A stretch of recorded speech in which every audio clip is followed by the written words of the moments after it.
আসসালামু আলাইকুম। Cooking memory with lucky থেকে সবাইকে স্বাগতম। আশা করি ভালো আছেন। খুব করে রোস্ট খেতে ইচ্ছা করছে বা বাসায় গেস্ট খাবে, কিন্তু ঘরে টক দই নেই বাদাম, জয়ফল, জয়ত্রী ইত্যাদি নেই। তাই বলে রোস্ট বানানো যাবে না, এটা কি ঠিক? একদমই না। তাই আজ বানিয়ে ফেললাম চিকেন রোস্ট। টক দইয়ের বিকল্প দিয়ে রাঁধুনি রোস্ট মশলা সহযোগে বানিয়ে ফেললাম আজকের রোস্ট। হোটেল কিংবা বিয়েবাড়ির রোস্টের স্বাদের চেয়ে কোনো অংশে এর স্বাদ কম নয়। বিশ্বাস করুন, আমার রেসিপিটা সম্পূর্ণভাবে ফলো করে যদি বানান তাহলে অবশ্যই এর স্বাদ এরকম আসবে। তো আর দেরি কেন, চলুন বানিয়ে ফেলি। এই রান্নার জন্য আমি একটা মাঝারি সাইজের সোনালী মুরগি নিয়েছি। সাধারণত যেভাবে রোস্টের পিস করা হয় আমি সেইভাবে কেটে নিয়েছি। পরিষ্কার করে ধুয়ে পানি ঝরিয়ে নিয়েছি। একটা কাঁটা চামচ দিয়ে প্রতিটা পিস কেচে বা কুচিয়ে নিয়েছি। এতে রোস্টের ভিতর প্রপারলি মশলা প্রবেশ করবে, খেতে বেশ মজা লাগবে। ম্যারিনেট করার জন্য 1 চা চামচ লবণ দিয়ে সবগুলো চিকেন পিস ভালো করে মাখিয়ে 10 থেকে 15 মিনিটের জন্য রেস্টে রাখবো। এই সময় আমি অন্য কোনো প্রকারের মশলা ব্যবহার করব না। এই ফাঁকে দেখা যাক কী লাগছে পেঁয়াজ কুচি 1 কাপ, পেঁয়াজ বাটা 3 টেবিল চামচ, আদা রসুন বাটা 3 টেবিল চামচ, আলু বোখরা যদি থাকে 5 থেকে 6টা, টমেটো সস 1 টেবিল চামচ, কাঁচামরিচ বাটা 1 টেবিল চামচ, 2টা আস্ত কাঁচামরিচ, রাঁধুনি রোস্ট মশলা 1 প্যাকেটের অর্ধেক। টক দইয়ের বিকল্প হিসেবে নিয়েছি জ্বালানো এবং রুম টেম্পারেচারে থাকা গরুর দুধ 1 কাপ, তাতে 1.5 টেবিল চামচ লেবুর রস মিশিয়ে ভালো করে নেড়ে ছানার মতো বানিয়ে নিয়েছি। আমি আরেকটি উপকরণ ব্যবহার করেছি, সেটা হচ্ছে মেজবানি মাওয়া। গ্রেট করে নিয়েছি সামান্য পরিমাণ। এটি গ্রেভিটাকে ঘন করবে এবং স্বাদ বাড়াবে। আপনার যদি না থাকে সেক্ষেত্রে কোনো সমস্যা নেই। 2 টেবিল চামচ গুঁড়ো দুধে 1.5 টেবিল চামচ পানি দিয়ে ভালো করে মিশিয়ে ঘন ক্রিম বানিয়ে নিয়েছি। এটা তো সবার ঘরেই থাকে, আশা করি আপনিও বানিয়ে নেবেন। লেবু মিশ্রিত দুধটা রেস্টে রাখার জন্য কেমন একটু ছানার মতন হয়ে গেছে, তো একদম পারফেক্ট হয়েছে, যেমনটা আমি চেয়েছিলাম। লাগছে সামান্য শুকনো মরিচের গুঁড়া। এবার রান্নার পালা। প্যান গরম হলে তাতে 1/2 কাপ কুকিং অয়েল ও 1 টেবিল চামচ ঘি দিয়ে পেঁয়াজ কুচিগুলো দিয়ে দিব বেরেস্তা ভাজার জন্য। প্রথম 2 মিনিট হাই হিটে রান্নার পরে পরবর্তীতে মিডিয়াম লো হিটে বেরেস্তাগুলো ভেজে নেব। পেঁয়াজগুলো যখন ভাজা হয়ে গোল্ডেন কালার হয়ে যাবে তখন আমার বেরেস্তা ভাজা কমপ্লিট হয়ে যাবে। সুন্দর করে আমি তেল ঝরিয়ে তুলে নিব। বেরেস্তাগুলো ঠান্ডা হয়ে গেলে বেশ মুচমুচে হবে।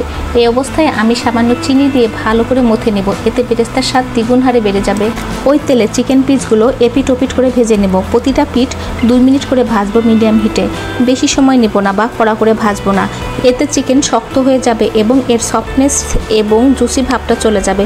ভুলেও বেশি সময় নিয়ে ভাজবেন না। আলহামদুলিল্লাহ, চিকেন পিসগুলো খুব সুন্দরভাবে ভাজা হয়ে গেছে। এখন আমি ওই তেলের ভিতরেই মশলাগুলো দিয়ে দিব। কয়েক টুকরা এলাচ, কয়েক টুকরা দারচিনি, তেজপাতা দিয়ে একটু নাড়াচাড়া দিয়ে নেব। একটু ভাজা হয়ে গেলেই আমি সেখানে বাটা মশলাগুলো দিয়ে ভুনা করে নেব। দেখুন, রোস্ট বানানো অনেক সহজ, শুধু আমরা ভয় পাই। কিছু টিপস আর ট্রিক্স যদি আমরা ফলো করি তাহলে আমাদের রোস্ট বানাতে আর কোনো ভয় লাগবে না। প্রত্যেকবারে রোস্ট এবং এর গ্রেভির স্বাদ হবে দুর্দান্ত, প্রশংসা অবশ্যই পাবেন। বাটা মশলাগুলো ভুনা হয়ে গেছে। এবার এতে স্বাদ মতো নুন, সামান্য মরিচ গুঁড়া, টমেটো সস, কাঁচামরিচ বাটা দিয়ে ভালো করে মিক্সড করে নিব। এবার এতে যোগ করব রাঁধুনি রেডি মিক্সড রোস্ট মশলা। এটার 1 প্যাকেটের অর্ধেক ব্যবহার করেছি। ভালো করে মিশিয়ে নেব। এরপর এতে অ্যাড করব লেবু মিশ্রিত দুধ। ভালো করে মশলার সাথে দুধটা মিশিয়ে নেব। তাতে একে একে ভেজে রাখা চিকেন পিসগুলো দিয়ে দিব। সামান্য কিছু জিরা ছড়িয়ে দিবেন যদি থাকে, আমি দিয়েছি। এই জিরার গুণে রোস্টের ঘ্রাণটা আরও সুন্দর তীব্র হয়। এ পর্যায়ে আমি আলু বোখরাগুলো ছড়িয়ে দিলাম। আলু বোখরা দেওয়ার পরই আমি সামান্য পরিমাণ, বিশেষ করে 1 চা চামচ চিনি রোস্টের উপর ছড়িয়ে দিব। এতে রোস্টে একটা মিষ্টি মিষ্টি স্বাদ আসবে। চিকেন পিসগুলো একটু উল্টাপাল্টা করে দিয়ে ঢাকনা দিয়ে ঢেকে দেব। বেশ কিছুক্ষণ পরে যখন টকবক করে ফুটে উঠবে ওই সময় ঢাকনা খুলে আমি গ্রেট করা খোয়া ক্ষীর বা মাওয়াগুলো ছড়িয়ে দেব। এবার আমি ওই যে গুঁড়ো দুধের যে ক্রিমটা করে রেখেছিলাম সেটা রোস্টের উপর ছড়িয়ে দিচ্ছি।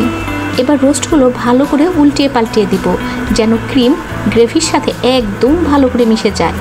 এখন এর উপর চিনি দিয়ে মথে রাখা বেরেস্তাগুলো ছড়িয়ে দেব। এরপর আমি ঢাকনা দিয়ে ঢেকে দেব। কাঁচামরিচ 2টাও দিয়ে দিয়েছি। কিছুক্ষণ পর ঢাকনা খুলে 3 চা চামচ ঘি ছড়িয়ে দিব যেন প্রতিটা চিকেন পিসের সাথে ভালো করে মেখে যায়। দারুণ একটা গন্ধ ছড়িয়েছে। এটা শিওর যে এভাবে যদি আপনি রান্না করেন প্রতিবেশীরা টের পেয়েই যাবে যে আপনি বিশেষ কিছু করছেন। আলহামদুলিল্লাহ, আমার চিকেন রোস্ট রান্নাটা কমপ্লিট হয়েছে। দেখুন কি সুন্দর একটা কালার এসেছে। গ্রেভিটা অনেক ঘন হয়েছে, শুকনা হয়ে রোস্টের সঙ্গে লেগে যায়নি, বেশ জুসি একটা ভাব আছে। চিকেন পিসগুলো অনেক সফট হয়েছে। আমার হাজব্যান্ড খুব একটা রোস্ট পছন্দ করে না, তবে আমার হাতের এই রান্নাটা সে অনেক পছন্দ করে এবং চেটেপুটে খেয়ে নেয়। বাচ্চারা তো এর অনেক ফ্যান। পেয়েছি গেস্টেরও অনেক প্রশংসা। আশা করি এই রেসিপিটা আপনি ফলো করবেন এবং অনেক প্রশংসা পাবেন। আজ এই পর্যন্তই। আল্লাহ হাফেজ।